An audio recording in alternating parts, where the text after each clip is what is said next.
Alors, Nicolas Forissier, c'est vrai qu'on vous voit partout en ce moment, depuis que vous avez retrouvé votre siège de député. Est-ce que vous avez des ambitions précises, notamment au niveau de votre parti politique, les Républicains? Moi, j'ai pour ambition d'être utile.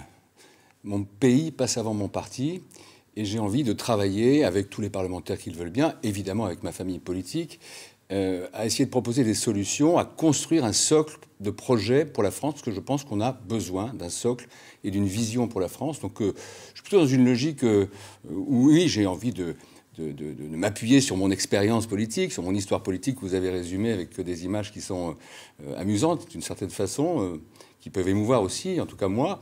Mais derrière, qu'est-ce qu'on fait pour la suite? Moi, je suis engagé en politique parce que j'aime mon pays, parce que j'aime les gens, parce que j'aime ma région, dont je suis l'élu, mon Berry, ma ville de La Châtre. Et je voudrais que ça progresse. Or, la France ne va pas très bien aujourd'hui. Elle se pose plein de questions.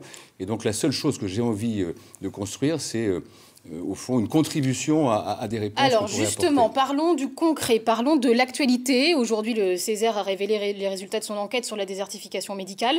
Regardez ce chiffre, il est assez édifiant. 110 000 actes médicaux perdus par an, c'est-à-dire que les habitants concernés se font soigner en dehors de notre région, faute de trouver un médecin chez nous. Quelle est votre réaction à ce chiffre, Nicolas Forissier ?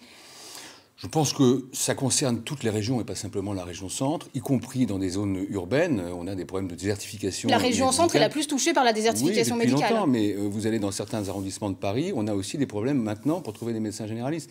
Donc on a à la fois un débat local qui est comment on fait concrètement pour construire des maisons de santé, pour accompagner, le département de l'Indre le fait très bien sous la houlette de Serge Descoux, son président, pour essayer d'aller chercher des candidats, de les séduire, de leur expliquer qu'on peut vivre chez nous, et il y a des résultats.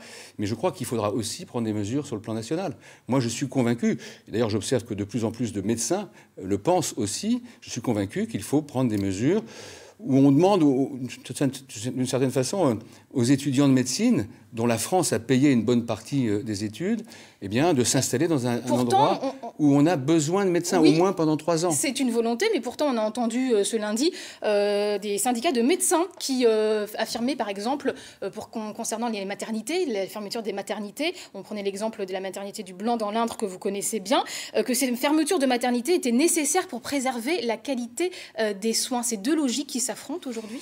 Il y a une logique de enfin, la question des maternités est assez particulière. Hein. On veut, au fond, faire en sorte que des maternités aient au moins 500 à 600 au minimum accouchements par an pour qu'il y ait une pratique régulière. Et quand je dis 600, certains disent que ça doit être plus. Donc, il y a une Vous êtes un défenseur de la maternité du Blanc? Oui, parce que je pense qu'il y a eu une façon de se comporter de la part de l'État à l'égard des habitants du Blanc et de tout ce bassin de vie qui a été assez anormale.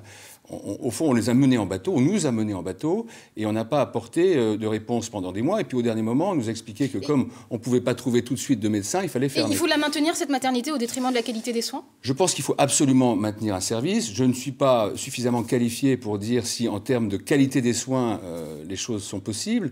Mais en tout cas, la façon dont les choses se sont conduites ont été une forme de... d'une certaine façon, une forme de mépris à l'égard de la population. Je pense qu'on aurait beaucoup mieux fait de se mettre autour de la table et d'essayer d'avancer de cette façon-là. Pour expliquer le manque de médecins, on parle très souvent du manque d'attractivité de nos territoires. Est-ce que vous, les hommes politiques qui êtes là parfois depuis très longtemps, est-ce que vous vous remettez en question à un moment donné? Vous considérez avoir une part de responsabilité dans ce manque d'attractivité de nos territoires? Premièrement, il faut toujours se remettre en question, en permanence. Sinon, on n'avance pas et on n'est pas objectif. Moi, ça fait des années, en tout cas, que sur cette question, je dis qu'il faut qu'on communique beaucoup plus, et notamment des départements du sud de la région. Je pense à l'Indre, évidemment, au Cher, à d'autres zones du sud, doivent faire des efforts importants de communication. Le département de l'Indre est en train de le faire, le département du Cher aussi. J'ai moi-même monté un petit club avec des habitants du Cher pour essayer de parler du Berry à Paris et de mettre en réseau les gens qui pèsent dans l'économie, dans l'administration, dans les médias, qui ont un attachement avec le Berry, l'Indre ou le Cher, et qui ont envie de participer. En tout cas, on les met en réseau. Donc il faut qu'on multiplie les initiatives pour montrer qu'en réalité, dans nos territoires, on peut très bien vivre. Vous savez, il y a un chiffre qui est assez intéressant. 86% des Français, c'est une étude qui est parue au mois de septembre dernier, 86% de mémoire rêvent, je cite, d'habiter à la campagne. Mais 72% des mêmes pensent, je cite, que ça n'est pas possible. À nous de montrer que c'est possible. Et c'est possible. Un dernier mot, parce que le temps file. Patricia Daré, connue pour être animatrice de France Bleu Berry et célèbre aussi pour être médium, elle compte se présenter au municipal de La Châtre en 2020. Vous avez déclaré récemment que cette candidature serait une chance pour la ville. Ça veut dire que c'est un désaveu pour votre remplaçant, Patrick Judelet ? Je crois qu'on est en train de cultiver là une espèce de polémique qui n'a pas lieu d'être. Patricia Daré, elle a fait des propositions, elle a envie de s'engager pour la ville où elle est née. Il y a une discussion. Le maire, aujourd'hui, et c'est mon successeur, c'était mon premier adjoint, et je suis évidemment très proche de lui. On verra, il y a des discussions.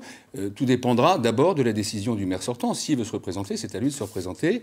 Mais je ne vois pas pourquoi on fermerait la porte à des personnalités qui peuvent beaucoup apporter à notre ville et à notre département. Merci beaucoup, Nicolas Forissier, d'avoir été l'invité politique du 19-20. Merci.